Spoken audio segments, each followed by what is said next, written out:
Hello everyone, and thanks for joining us on our show. With us is Dr. Michael Laitman. Hello. And today we'd like to explore a state called unity. We talked about it that in the Declaration of Rights, constituted in France in the 18th century, we talked about freedom, equality, and the third thing was brotherhood and unity. Meaning all these words, brotherhood, unity, connection, everyone always talked about it. It's even written in that declaration, don't do to others what you would not like to be done to you. Do good deeds to others the same way you would like for them to be done unto you. Everyone talks about it, everyone understands it. Kabbalah also speaks of it. In every article it says that it's necessary to unite, to love. But what do you do with all of it? Very simple. People look at it unilaterally. Of course, I would like everyone to relate to me the way I think I should be treated. Therefore, when people say freedom, brotherhood, connection, unity, it all seems to me nice, warm, good. That's in relation to me. But if I need to treat others that way too, then I need to put in effort, thought, care, and this is something that I don't want. It's repugnant to my nature. It is completely opposed to my nature, and therefore it turns out that we all want love, but to give that love to another, that's already a problem. So, it's against our egoistic nature, but why do we continue saying all of these words? Because actually we want it, but we simply can't. We understand the benefit, obviously. If there'll be unity between people, right, but only then I need to do the same towards others too. How can I do it? I can't. My nature doesn't allow me to. So, man is an irrational creature. If we look at how much money we spend on armament, we could improve our life. We all understand it, and can't do anything about it. Yeah, 5,000-10,000 years ago, primitive people, ran around eating each other, that's clear. But today, 21st century, everyone walks around in suits, and we can't do it. There's something that prevents us from understanding it.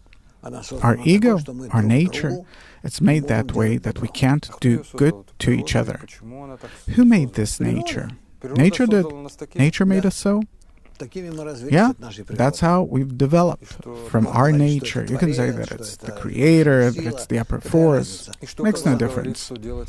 And what do we do about this nature? What does Kabbalah say?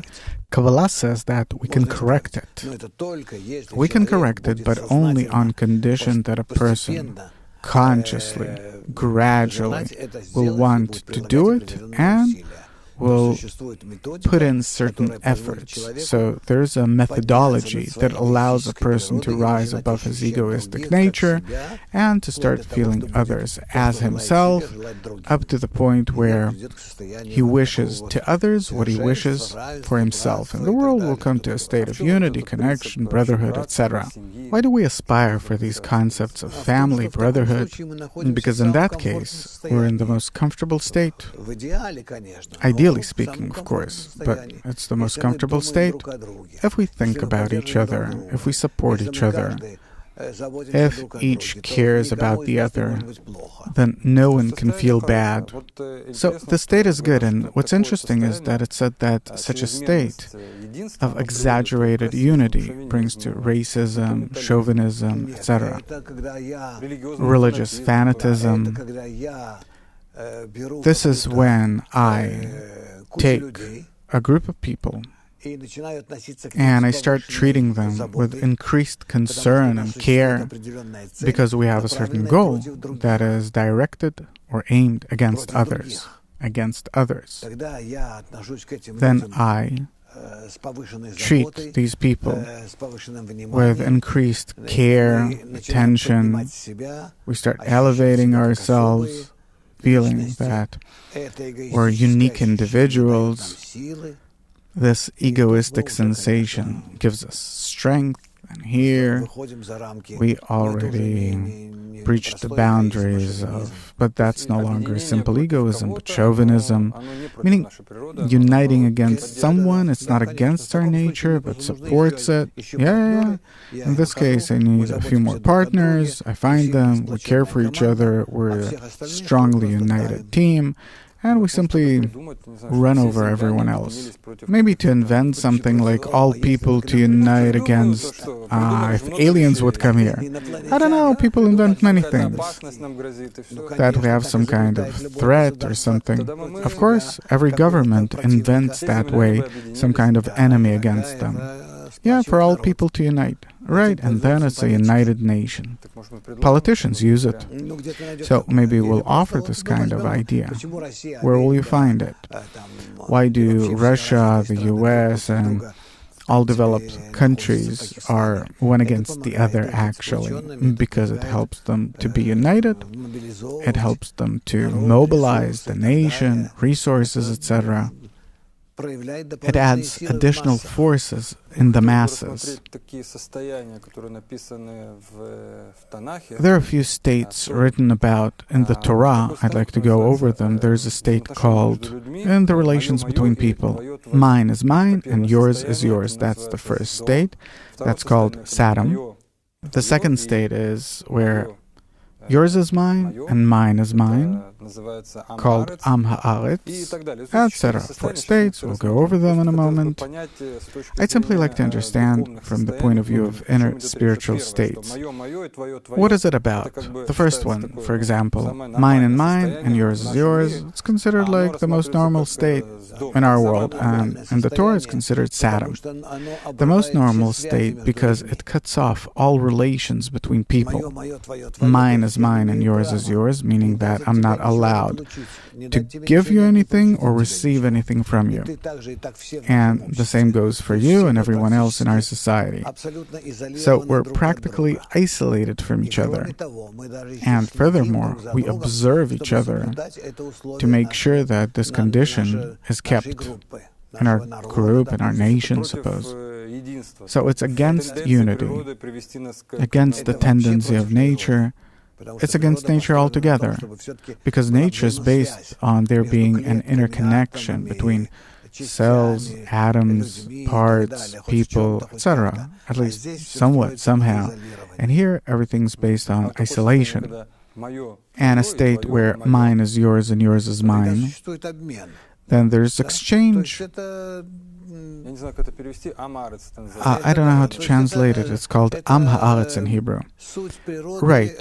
It is the essence of nature of the primitive society, where you have common women, children, live together, livestock, everything's common. So it's possible in some small ego. In an undeveloped ego, and then mine is yours is mine, there's no such concept as yours or mine, like commune. Yeah, but completely. There's no difference felt. That's in an undeveloped society. And a state like mine is yours and yours is yours, that's chassid. What is that? It's a good state, but it's incomplete, because in that, practically, I'm locked on giving to the other, thinking of others. That's good for small groups of people in relation to kids, in relation to weak societies, where I give everything and pass everything on to them. But it's not a whole, complete state. Meaning, there's no state where there is the flow of information, of forces, of exchange. Everything goes in one direction. That's good in relation to children, the next growing up generation, the ill, the elderly, but not in a normal, healthy society. Nature's not built that way. Nature is built in such a way that all of its parts need to be integrally connected for them all to be in one single system, and that there will be such an exchange of energy, information, enlivenment between them, so that it will support the entire system together and they will be in the correct integral interaction. Last state, mine is mine and yours is also mine. That's criminal kind of. It's where I receive more than I deserve. So these four types of interactions, they all exist in the ego. It's complete interaction between people. Yeah. And Kabbalah is a method that knows how to balance out all these states. It raises all of us above them all. None of these states is complete, and Kabbalah elevates us above them. What state is complete? A complete state is where we're in complete interaction, in complete inner inclusion, integration. And this doesn't exist in these four states. Interconnection or integration means that I receive and give something to society. Right, like in a live organism. So by what rule does it need to happen? How do I know how much am I supposed to receive? How much am I supposed to give? It's not regulated, meaning in the measure to which I can give and give, I give, and in the measure to which I need to receive in order to be able to completely give, to have the ability to do it, I receive. What needs to happen in order for me to come to this kind of abstract, I don't know how to call it, I need to determine myself how much to receive. He thinks something else. 7 billion people, each decides for themselves. Well, 7 billion is something recent. At first there were hundreds and thousands, and only afterwards came billions. There are 7 billion only in the past 100 years. 100 years ago, there were 2 billion people. So the quantity doesn't matter, but we're developing. We developed for thousands of years. Gradually, today, we're starting to understand that we did not develop correctly, and we need to come to some kind of mutuality, some kind of homeostasis, internal homeostasis between us, to hold up the balance in our relations. Gradually,